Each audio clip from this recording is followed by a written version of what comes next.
I wasted my 20s on you. She said before moving in with him, so I blocked her and left the state. She showed up at my engagement party begging for another chance. Hey viewers, before we move on to the video, please make sure to subscribe to the channel and hit the like button if you want to see more stories like this. Thanks. I came home 3 days early from a work trip to surprise Vanessa. We'd been together for 6 years since we were 23, and I'd been thinking about proposing soon. I had the ring already. Custom made. Exactly what she described years ago when we talked about getting married someday. The apartment was quiet when I opened the door. Not empty quiet, tense quiet. Vanessa was in our bedroom packing a suitcase. Not the small one she used for weekends. The big one. The one we bought together for our trip to Europe that we've been saving for. Hey, I said from the doorway, what's going on? She jumped, spun around. For a second, she looked guilty. Then her face hardened into something I'd never seen before. Irritation. Like I'd interrupted something important. You're back early, she said flatly. Meetings wrapped up faster than expected. I wanted to surprise you. I stepped into the room, looking at the suitcase. At the clothes she was folding with deliberate care. Where are you going? She sighed. Actually sighed. Like I was being difficult. Marcus, we need to talk. Those 4 words, I felt my stomach drop. Okay. I said carefully, let's talk. She kept packing, wouldn't look at me. I'm moving out. I've been meaning to tell you, but the timing was never right. Moving out? What do you mean moving out? Did something happen? Are you okay? I'm fine. More than fine. Actually, she zipped up a makeup bag. I've been seeing someone else. The words hit me like physical objects. I actually took a step back. What? Dylan? From work. Well, not my work. He's in pharmaceutical sales. We met at that networking event 4 months ago. Remember when I came home late that Thursday? For months. You've been cheating on me for 4 months. Don't say it like that. We grew apart. Marcus, you have to have felt it. I didn't feel anything wrong. I thought we were happy. I stopped trying to organize thoughts that were scattering like dropped papers. Why didn't you just talk to me? If you were unhappy, we could have worked on it. We could have gone to counseling or, oh my God, Marcus counseling. She laughed, actually laughed. That's so like your solution to everything is to process it to death. Talk about it until it makes sense. Some things don't make sense. Some things just are. Vanessa, we've been together for 6 years. 6 years? You don't just throw that away without even trying to. I'm not throwing anything away. She finally looked at me. Her eyes were cold. Distante. I wasted my 20s on you. Looking at you now, I don't even recognize the girl who thought you were worth it. The words hung in the air between us. I couldn't speak, couldn't process what I just heard. She kept going. Do you know what my friends say when we all get together? When they're talking about their boyfriends, taking them to Miami, to Cebu, on spontaneous weekend trips. I have to talk about how we're saving for a house, how we stay in on Saturdays to meal prep for the week. Do you know how pathetic that sounds? We agreed to save for a house. You said you wanted, I said what I thought I wanted. At 23, I'm 28 now. Marcus, I'm not the same person, and frankly, neither are you, except you kind of are. That's the problem. I don't understand what you're saying. I'm saying we go to bed at 10 p.m. on Saturdays. Dylan actually knows how to have fun. He's spontaneous. He's exciting. When I'm with him, I feel like I'm in my 20s. Not cosplaying as someone's suburban wife in training. Each word was a cut. Clean and precise. You told me last month you loved our life. I said quietly, I was lying to myself. Or maybe to you. I don't know anymore. But I'm done pretending this is enough. You're planning for a future. I don't even want a house in the suburbs. Kids by 30? Marcus, I'm suffocating. I need more than this. More than you. I stood there watching her pack, watching 6 years get folded into a suitcase like it was nothing. Like I was nothing. So that's it. You're just leaving. Dylan's picking me up in 20 minutes. I'll come back for the rest of my stuff next week when you're at work. I think it's easier that way. Easier for who? She didn't answer. Just kept packing. I walked to the living room, sat on the couch we'd picked out together at IKEA, assembled together at midnight because we couldn't wait. I heard her moving around in the bedroom, heard her phone buzz. heard her laugh at something. She was texting him while I sat 15 feet away. She was texting him 20 minutes later. She rolled her suitcase through the living room. I didn't look up. I'll text you about when to get my stuff. She said, I didn't respond. Marcus, don't be like this. We can be adults about it. I looked at her, then really looked at her, and I realized I was looking at a stranger. Get out. Vanessa, excuse me, you heard me. Get out. She opened her mouth to say something, thought better of it, and left. I went to the window, watched the silver Audi pull up, watched Dylan get out. Dan, expensive haircut. Watched him hug her, kiss her, load her suitcase into his trunk like he'd done it 100 times before, watched them drive away. Then I sat in the dark for 3 hours, not moving, not thinking, just existing in the space between who I was that morning and whoever I was going to have to become. The next day, I called in sick. Not sick, devastated. But I told my boss I had food poisoning. I started packing systematically, methodically. Everything that was mine went into boxes. Everything that was hers, I left exactly where it was. I called the landlord, explained the situation. He was surprisingly understanding, said his wife had done something similar to him years ago. Let me break the lease with 60 days notice. I call my friend Alex. Hey man, I need a favor. Can I crash at your place for a while? Of course, everything okay. Vanessa left me for someone else. I'll explain later. Jesus. Yeah, absolutely. Come over whenever. I packed my car, took one last look at the apartment, at the life I'd thought I was building. Then I left my key on the counter and walked out. At Alex's place, he tried to get me to talk about it, to rage, to cry, to do something. You've been too calm about this? Marcus, it's weird. What do you want me to do? I don't know. Be pissed. Get drunk? His car. Something. What's the point? The point is, she cheated on you for 4 months and then said you wasted her 20s. The point is that, yeah. I said, it is, but I didn't feel angry. I felt hollow, like someone had scooped out everything inside me and left just the shell walking around. The next day, I blocked Vanessa's number, blocked her on Instagram, Facebook, everything. Didn't send a message, didn't explain, just blocked. Then I deleted the apps from my phone entirely. I didn't want to know what she was posting. Didn't want to see her and Dylan living the exciting life she'd left me for. Didn't want to torture myself with evidence of how replaceable I'd been. I went to work, came home, went to the gym, came home, repeat. Alex mentioned after a week that Vanessa was posting constantly with Dylan. Fancy restaurants every night. They went to Nashville last weekend. She's posting like a lot, like she's proving something. Good for her. I said, you don't want to see? No, you don't even care. I don't know what I feel, Alex. But looking at her being happy with him isn't going to help me figure it out. 2 months passed in a blur. Work, gym, sleep. I was functioning. That was about all I could say. Then my boss called me into his office. Marcus, we're opening a new division in Seattle. I want you to head the project management team. It's a promotion. Senior PM, substantial raise, full relocation package. Seattle, that's across the country. I know it's a big move, but I think you're ready for it. And honestly, you seem like you could use a fresh start. He didn't say he knew about Vanessa, but he knew office gossip travels fast when you work with your girlfriend's former co-workers' friends. When would I start? 6 weeks. Is that enough time? I thought about it for exactly 3 seconds. Yeah, I'll do it. That night, I felt something other than numbness for the first time in weeks. Not happiness, not excitement, but something like possibility. I was getting out. Seattle was cold and grey and perfect. Nobody knew me. Nobody knew my story. Nobody looked at me with pity or asked carefully neutral questions about how I was holding up. I threw myself into work. 1-2 hour days. Weekends at the office. My team was new. The projects were challenging.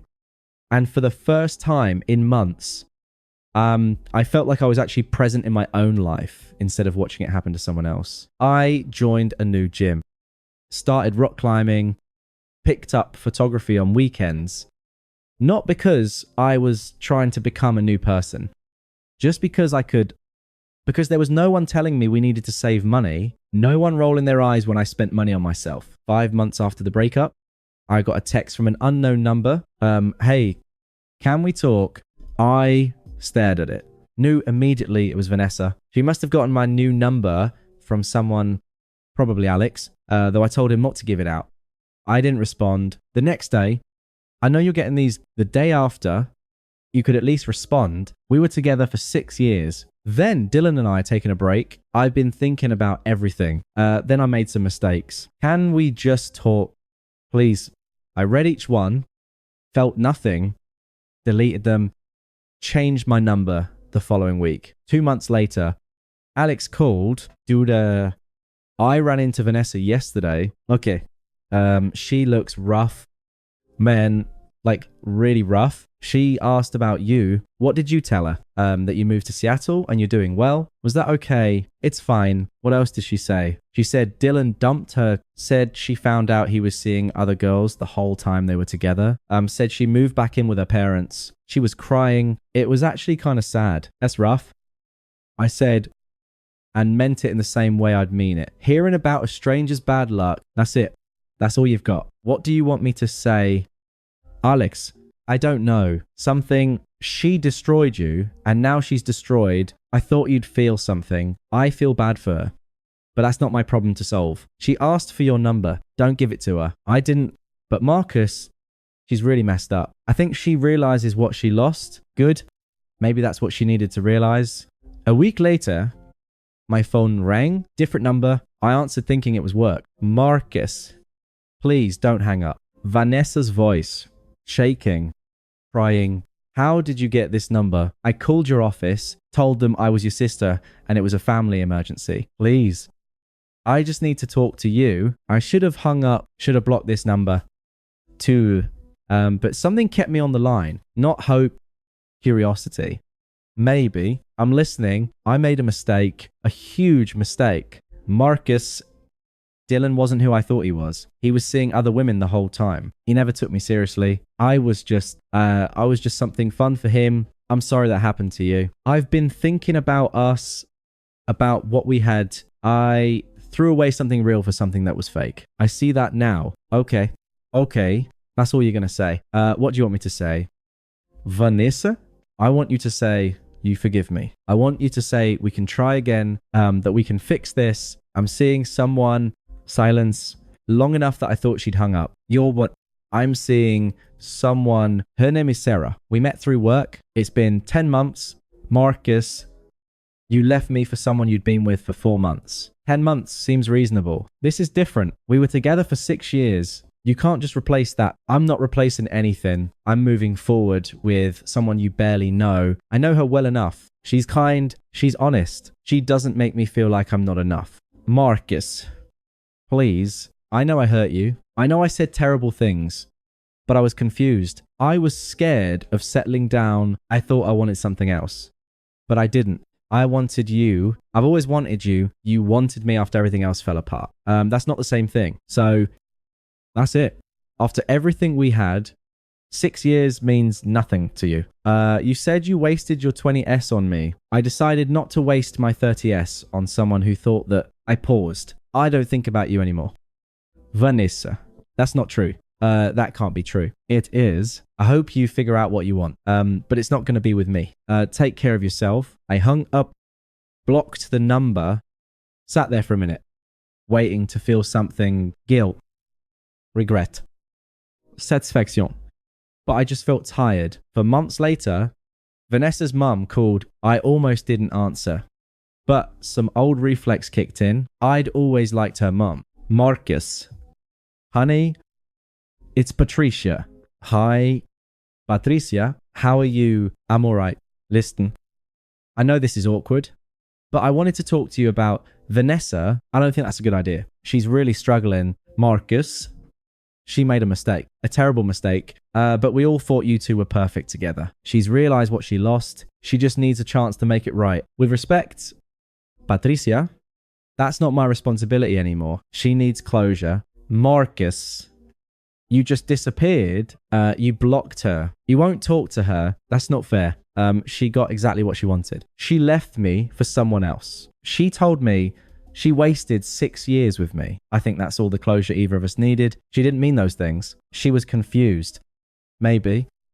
But she said them. And I believed her. You're being cruel. I'm being honest. I hope Vanessa finds what she's looking for. I really do. But it's not going to be with me. Take care.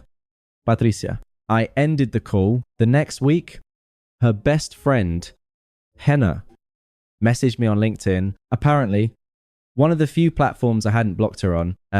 You're being really cold. She knows she messed up. Everyone makes mistakes. The Marcus I knew would have at least given her a chance to apologize properly. I blocked her to...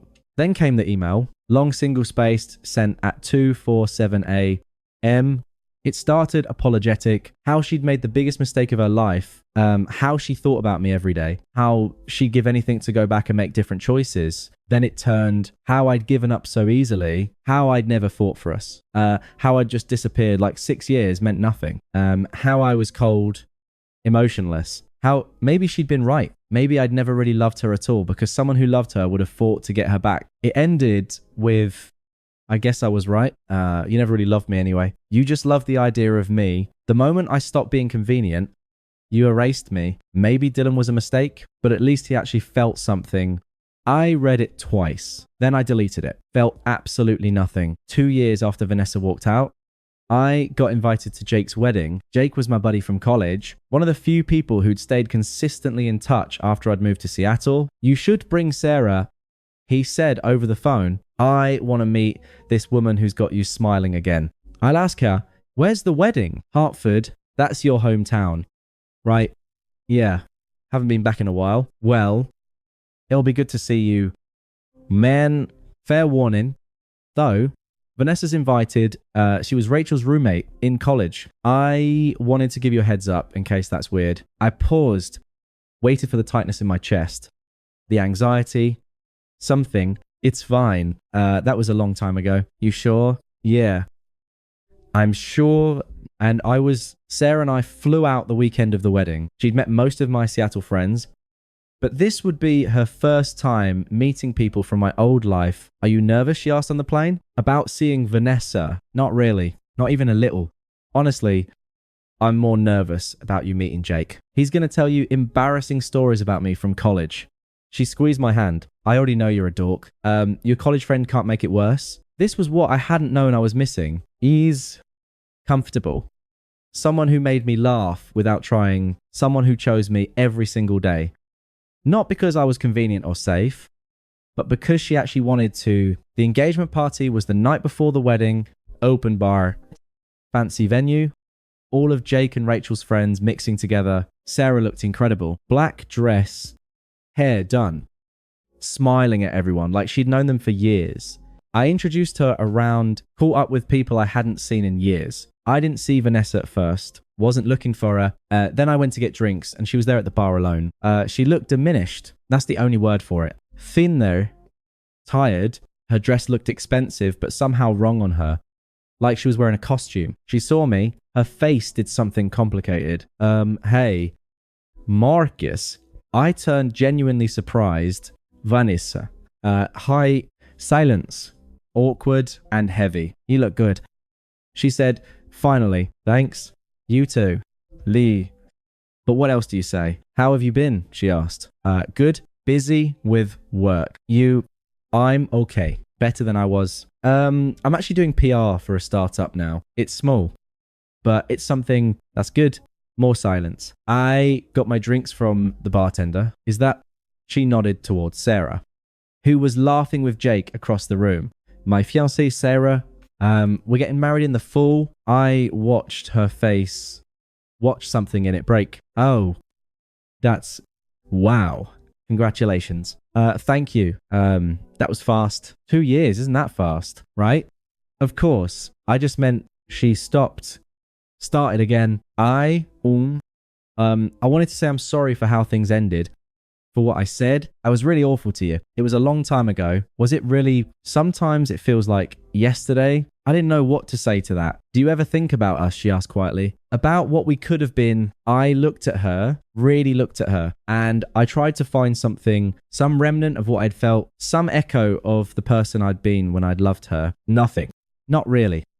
I said, honestly, that person you dated doesn't exist anymore. I think about it all the time. About you, about how stupid I was. Her voice cracked. I threw away the best thing I ever had.